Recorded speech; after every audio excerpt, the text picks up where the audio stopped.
Starting on a seventh day here, working on this painting, and beautiful blue sky day. So should have a few hours on it here. Um, and so usually I find when it gets to this stage, you're not necessarily obligated to like have to go from dark middle light necessarily. Sometimes when it gets into like third layer, you can actually go from light to dark at that point. Oftentimes I find that actually helps. But usually when you're setting up the painting, going from dark, middle, light usually gets a good sense of three dimensions. You're usually guaranteed to get that.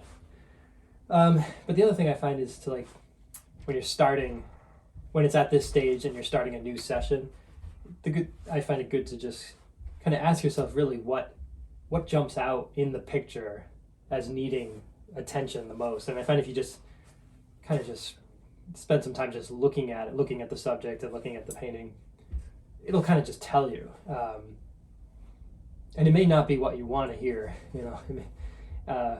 What I felt really jumped out is the neck seemed like it was kind of lagging behind, or it definitely needed attention. Now, I may have wanted to work on this area, but this part's telling me, it needs attention. So I find it beneficial to do that. And the next time I look at it, like on another session, another section might jump out as really wanting attention.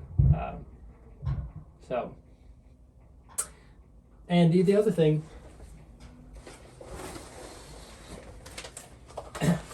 is because it is the neck.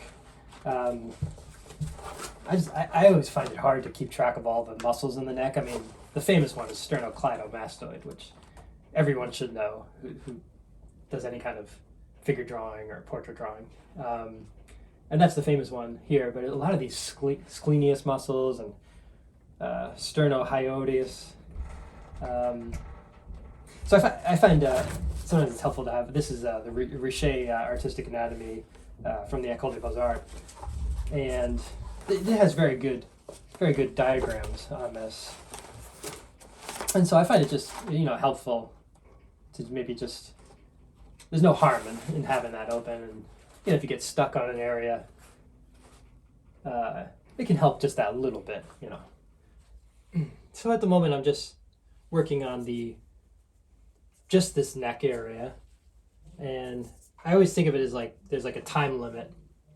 You can only work on it so long before you sort of are obligated to work on another part of the picture, so that there's balance basically. One part doesn't get super developed over the rest of it. So I think it kind of, like an hourglass turned over in a certain amount of time. And the one thing I find it interesting, I'm starting to really notice that it's with this blue sky, it's very, very cool or bluish, basically on the plane here on the sternocleidomastoid, the plane that's getting hit by the light. And it definitely turns much warmer as it goes into the shadows. I didn't notice that as much last time. I think the lighting was more overcast, and so the shadows were a bit different, but today they're definitely very, very warm.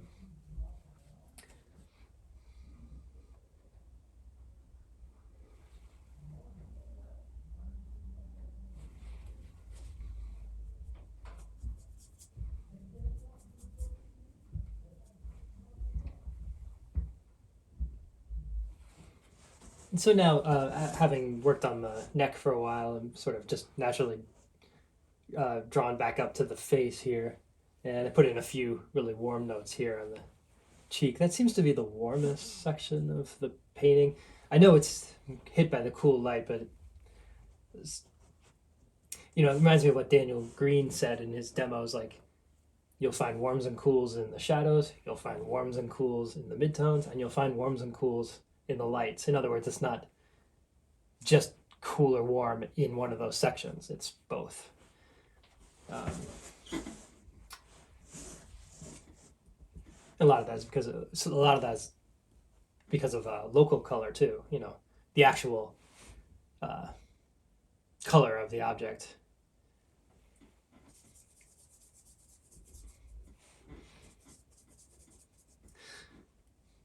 But right now, I'm just kind of enjoying just sort of reacting to these colors now that everything's sort of set up. I mean, when I look in the shadows right at the moment, at least, it's just sort of a nice, cool kind of violet. It's sort of warm. Yeah, I mean, it's warm, but has kind of a violety look to it in this particular section of the cheek. It's just kind of interesting. So.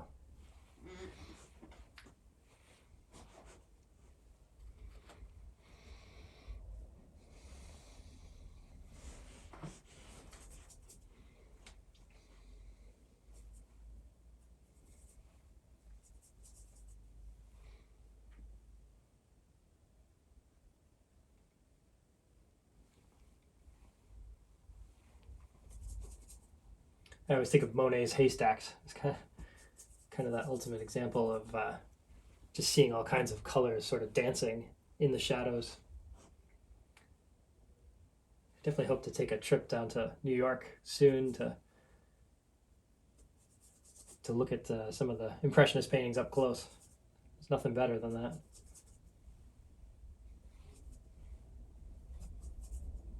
I just still think that the tricky thing is not to stare too long at one area, because you sort of lose track of what it actually is in relation to the whole picture. So I don't know if I mentioned it before, but there's amazingly a video, I probably mentioned it, a video of Monet painting in, I can't remember what year exactly. I want to say 1915, but it's an actual film.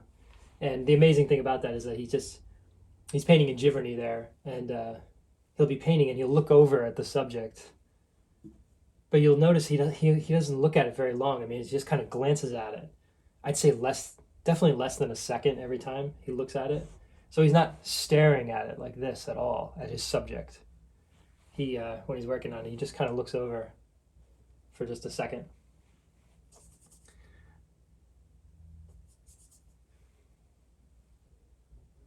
And I think that's just so that he can have that, impression, basically, of what the colors are at first glance.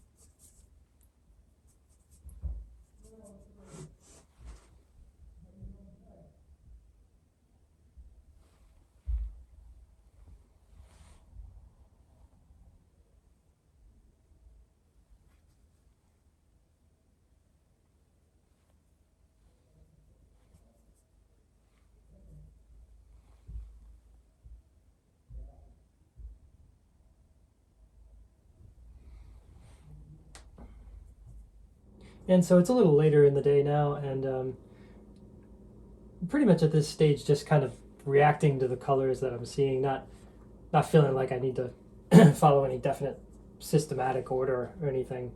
Kind of feel the same way as if, like, when you're working on a pastel piece, you just grab, it's almost subconscious, you're just kind of grabbing whatever pastel seems right at that particular moment. The only difference here is you have to mix it yourself. You have to make the pastel yourself. But I feel like it's kind of at that stage, because everything's covered, so you can kind of work from light. You can just work on the lights if you want, or you could just work on middle tones at one point, like here in the eye, for instance. Maybe I can try to zoom in on that, but I definitely see, like, what strikes me at the moment is some middle tones are needed there in the transition of the form of the eye, not just the eye, but the whole under section here, under the lower eyelid and above the upper eyelid in there.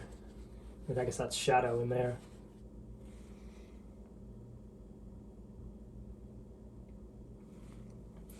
I see some seems like some warmer colors right in the middle tones, right where it transitions from the shadow into the light there.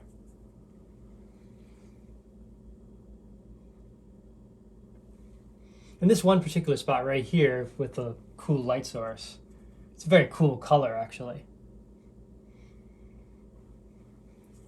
But when I look back, like in the shadow of the lower eyelid, for instance, that seems a little bit darker. And those are the type of adjustments you can make at this stage.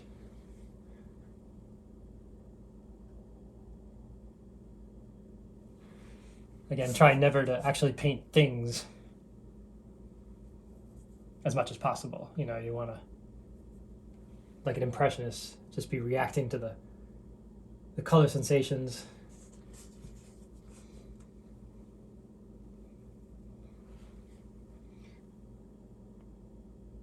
You know, that always have that Monet quote close at hand, you know, that, and I can't remember the exact quote right now, but it's something like about not painting things, but just seeing like an oblong of pink, a streak of yellow, a spot of blue, something like that, and just paint those colors and colors that you see until like a naive impression forms, basically. I'll try to pull up the exact quote, but I know that oblong of pink is somewhere in that quote. Like, you know, when I look at this area here, the upper eyelid, in the mirror, I see that needs to go darker. Those are the kind of things. A lot of times it's the shadows need to be deepened, need to be darker.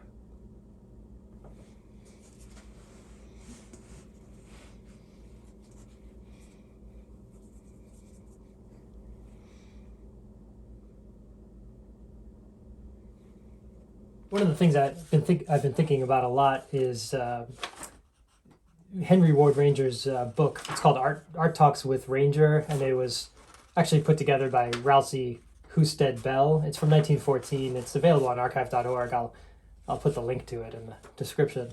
But there's this one part here where he talks about the principle of vibration, and he's talking here about like a porcelain vase, comparing a painting to a porcelain vase. And he says here, take any piece in your hand and look at it closely.